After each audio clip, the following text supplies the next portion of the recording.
Chapter 20. Birth, the Shepherds of Bethlehem. It was an exceptionally clear and transparent night. Even the sheep were sleeping quietly. On nights like these, long-forgotten memories often resurfaced. I was born the son of a poor farmer. My childhood memories are faint, but not all bad. There are many fragmentary yet heartwarming memories, like the warmth of my mother's embrace when I ran to her crying after falling while playing with my brother. But those memories ended quickly, and all my memories after the age of 10 continued here in Bethlehem. The first person I met when I came to Bethlehem alone, leaving my family behind, was the old shepherd. I began learning how to tend sheep by following him around, and at first, it was so much fun being with the sheep that I didn't really miss home. Then one day, I desperately clung to the old man, begging him to take me home because I missed my family so much. That's when he said, "You might be able to see them when the 7th year comes." A person who can only gain freedom after 7 years. Yes, I had been sold into slavery at that young age. At first, I cried for days, heartbroken at the thought of being abandoned by my parents. The old man silently took me around with him, and one day he said something that, looking back, I think was the only comfort he could give. Sometimes sheep are taken by predators. Landslides happen, storms blow, sheep fall into pits and are in danger. These things happen even to God's sheep prepared for holy sacrifice. At those times, you have to save the sheep somehow. But if the sheep die in the meantime, there's nothing you can do. Whatever happened, whoever's fault it is, you can't change it, so you just have to accept it. Don't you have to at least save the remaining sheep? The old man wanted to let me know, even in that way, that the way to escape pain is not to be tied to the past, but to grasp hope for the future. The old man who told me those words had also been sold into slavery as a child, just like me. He married a wife provided by the master before 7 years had passed, and they had one son together. A Jewish slave could become free without any ransom after 7 years, but if they married while a slave, the wife and children belonged to the master and had to be left behind. The old man, who loved his family, couldn't bear to do that, so he vowed to be the master's slave forever, and had his ear pierced against the doorpost as proof. That family he had exchanged for his entire life. But not long after, a plague came, and the old man lost both his wife and son, and became alone again. After that, there were a few talks about marriage, but the old man never married again. Many years later, when the master died and his son inherited everything, I was sold into slavery.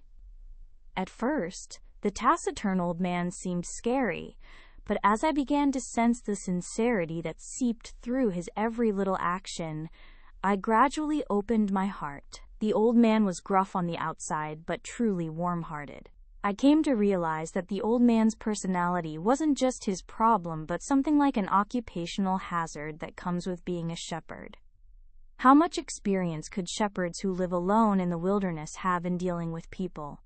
Everyone is bad at things they haven't done much. The Shepherds of Bethlehem had a somewhat special sense of mission because most of Bethlehem's sheep were offered as sacrifices in the Jerusalem temple, and the old man was extraordinary even among them.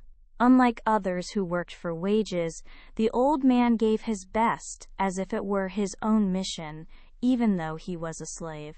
He always led the sheep to where the best grass grew and never took his eyes off them lest they fall into danger.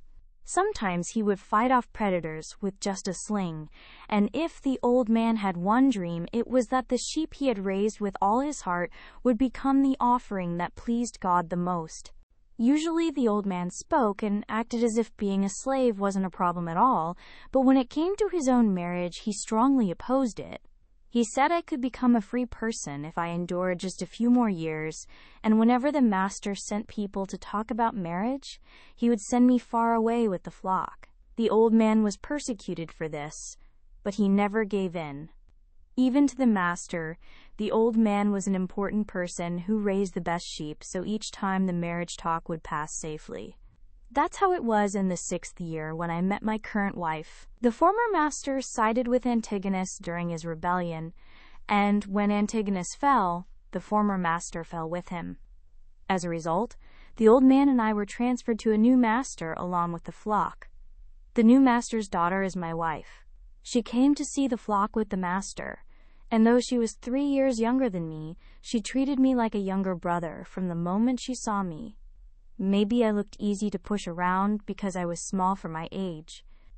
Anyway, while the old man and the master were talking, my wife kept following me around and bombarding me with questions. What's this? What's that?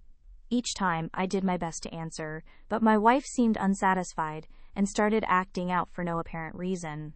Having never experienced the whims of a young lady, I could only be flustered, and my wife, finally satisfied, slapped my back hard and burst out laughing. My wife had probably lived doing whatever she wanted since she was young. Even the master was clearly at his wits' end. After that, my wife would often appear in Bethlehem to torment me. She would follow the servants bringing food, or sometimes suddenly appear alone, and because of this wife, the master's worries never ceased. Back then, I fell into the delusion that my wife liked me, but in fact, she had come to see the old man. They say the old man looked a lot like my wife's grandfather, who had died in the war, which is why the new master also thought very highly of the old man. Then one day, my wife barged in as usual, watching my every move and looking for faults, before going down the mountain. But unexpected heavy rain poured down, and my wife had to come back, unable to descend the mountain until nightfall due to the unceasing rain. The old man happened to be elsewhere, so we had no choice but to spend the night together. At that time, we had no idea how much that night would change both our lives, for better or worse. In fact, nothing much happened that night except sitting side by the campfire, looking at the stars, and talking about this and that. I did develop feelings for her when I saw her vulnerable side that had seemed so strong, but I couldn't even imagine something like love that transcended social status. Because I was a slave, and my wife was the master's daughter. However, the problem grew because of people who misunderstood as they pleased, and this led to the worst outcome. The next morning, my wife went home early and told the truth as it was, but the master and his wife didn't believe her. Servants rushed in from Jerusalem, making a fuss and demanding I be handed over. But the old man hid me and asked about the situation from the beginning. The old man defended me, saying I wasn't that kind of person, but people shouted unreasonably to hand over the child. The old man said he absolutely couldn't hand me over, and that he would take all responsibility himself. So the old man took the beating I should have taken, and shed the blood I should have shed. Because of that day he fell ill, and passed away a few days later. They say my wife cried for days when she later heard the news that the old man had died. With the old man's sudden death, the master quietly covered up the incident, and the persecution stopped. In fact, the master hadn't wanted the old man to end up like that either, so in a way, it was an incident that hurt everyone. Soon after, I was freed from my status as a slave and gained my freedom. At that time, I briefly stopped by my hometown of Emmaus, but I couldn't hear any news of the family I had parted from 7 years ago. When I asked people, they said all the residents of Emmaus at that time had been sold into slavery. Cassius, who had assassinated Caesar and come to Syria, had imposed huge taxes in the process of gathering soldiers, and that's what he did to several cities that couldn't raise the money. They say the cities that ended up in the same situation as Emmaus at that time were Gophna, Lydda, and Thamna. The following year, Cassius fell from power, and when Antony took control, he permitted the Jews who had been sold into slavery to return to their hometowns. However, like me, who was completely unaware of this because my master was a follower of Antigonus, not all the residents were able to return, and the same was true for my family. No one knows what happened to those who were sold into slavery, or whether they were caught up in Antigonus's rebellion 2 years later and met with some misfortune. Until then, the source that allowed me to endure no matter how hard things got was my resentment towards my parents. I had asked over and over since I was young how parents could sell their child into slavery, but no matter how much I thought about it, I couldn't find an answer. I hated these absurd parents and was determined to make them pay someday, but when I learned the truth, I felt empty. This wasn't my parents' fault. It wasn't because of debt like with other slaves. They were poor people victimized by the power of authority. How heartbreakingly painful it must have been for my powerless parents to have to part with their children. Thinking of such parents made me very sad, and my heart grew emptier and emptier.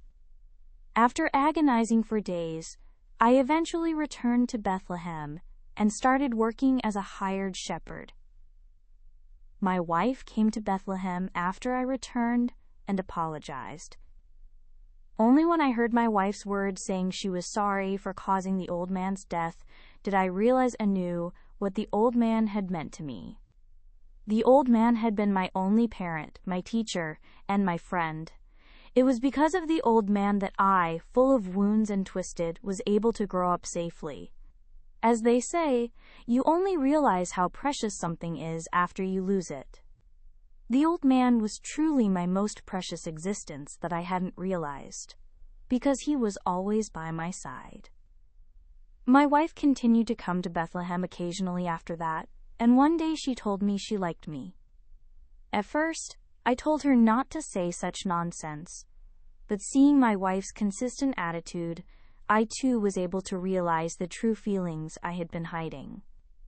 The person I thought of whenever things were hard after the old man passed away was my wife. When I told the master I would work for 7 years without pay if he would give me his daughter, people all laughed incredulously, saying, "Do you think you're Jacob?" All kinds of persuasion and threats followed, but in the end, we overcame all the battles and got married. That's when I realized that true love can overcome any hardship in the world together. We have 2 daughters. Our first daughter is 23 this year, married and living in Jerusalem.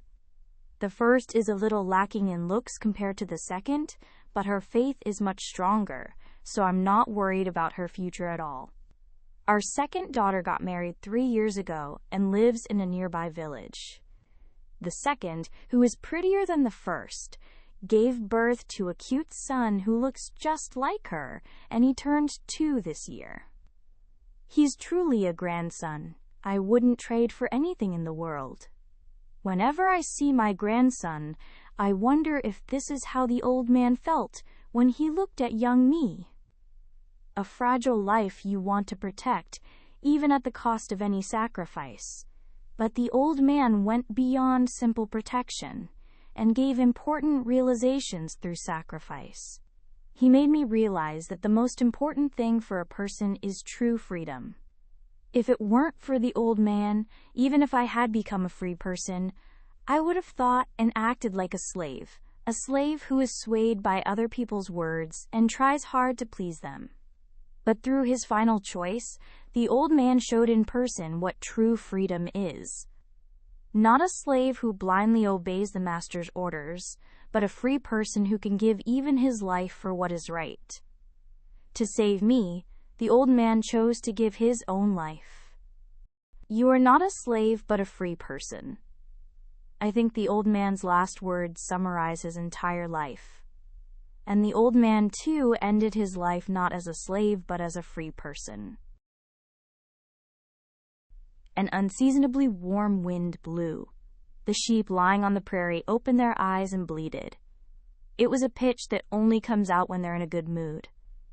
The sheep stretched their legs and got up, moving about. What could be happening? In the distance, the figure of a lion briefly appeared. I hurriedly grabbed my sling and stood up, but the lion didn't even glance this way. Come to think of it, all the sheep were looking in one direction too. The peak of a mountain higher than its surroundings. There was nothing there. The howl of a wolf could be heard too, as if in response, howling echoed from here and there on the hill. Looking around, several packs of wolves revealed themselves. My hand gripping the sling tightened. It was the first time in my life encountering a wolf pack of this size. But the lion and wolves still showed no signs of aggression. Even the sheep, who would normally be panicking, were strangely unresponsive. On another side, deer, roe deer, mountain goats, and wild cattle appeared in herds. What on earth was going on? Just then, a bright light burst forth from the mountain top, a glorious light illuminated all around. As I lowered my hand that had been shielding my eyes, the surroundings were as bright as midday. In the distance, I could see other shepherds and their flocks. They too seemed surprised, looking up at the mountain. Turning my head to look at the light, someone seemed to be standing in it. Who could it be? No, was it even human? As curiosity welled up, I heard him shout, "Do not be afraid, for behold, I bring you good news of great joy, which will be to all people. For today, in the city of David, a Savior was born to you, who is Christ the Lord. This will be a sign to you. You will find a baby wrapped in cloths and lying in a manger." As soon as his words ended, the whole sky brightened. Looking up, countless heavenly hosts dressed in pure white linen filled my vision. They shouted loudly, "Glory to God in the highest, and on earth peace, goodwill toward men. Praises to the Lord filled the whole earth." The animals gathered around also seemed to join in the praise, singing together. A sight never imagined even in dreams. Even if this scene were painted and shown, who could believe it? Even I, who witnessed it directly, can hardly believe it. O God of Israel! After praying for a long time, when I opened my eyes, the bright light and praising voices had completely disappeared, leaving only a clear sky in their place. I wondered if I might have seen a vision, but the animals surrounding me and the shepherds in the distance proved that it wasn't a vision. As I trembled, not knowing what to do, the animals moved first. The sheep fell back asleep, and the predators turned and disappeared. Other animals like deer and roe deer also went their own ways. Only shepherds, like myself, remained motionless. They gathered as if by appointment. Did you see it? We did, right? It wasn't just me, was it? This is unbelievable. Let's not do this. Let's go up to Bethlehem and check. Yes. Let's hurry up and meet our king. The shepherd's footsteps quickened. My head was in a daze. Why on earth did this happen to us? Why did God show us this? Only unanswerable questions swirled in my mind. But wait. A manger? What does this mean? A place with a manger is one of the caves we use. Not a clean and pure room, but the Messiah's in a manger. This is all wrong. Very wrong. After looking around a few caves, it wasn't long before the shepherds discovered a young couple and a newborn baby wrapped in swaddling clothes, lying in a manger in a small cave on the outskirts of the village. It was exactly as the angel had said. The couple looked surprised at the shepherd's appearance, but when the shepherds told them what had happened, their faces broke into broad smiles. A moment later, a boy came in carrying food, looking even more surprised than the young couple. They all sat together, telling what had happened to them, giving glory to God, and praising with joy. Day broke. In the meantime, most of the shepherds had returned to where their flocks were. The remaining shepherd and the boy told the people of Bethlehem that the baby born was the Messiah, but people wouldn't believe. The baby the shepherds pointed to as the Messiah was clearly a child of poor and humble people. They had never expected such a Messiah. Judging by people's reactions, they seemed to have no intention of helping this young couple. Only the boy I met last night speaks the truth with me, but no one believes us. A man freed from slavery, a boy from a foreign country, and a poor couple. Who would believe our words? Even the boy's father frowned and got angry, so even the boy's mouth closed. We can't keep believing in them. We can't let the Messiah who came as king stay in a cave forever. Even if it's a bit uncomfortable, I should bring them to my house. My wife will surely take good care of them.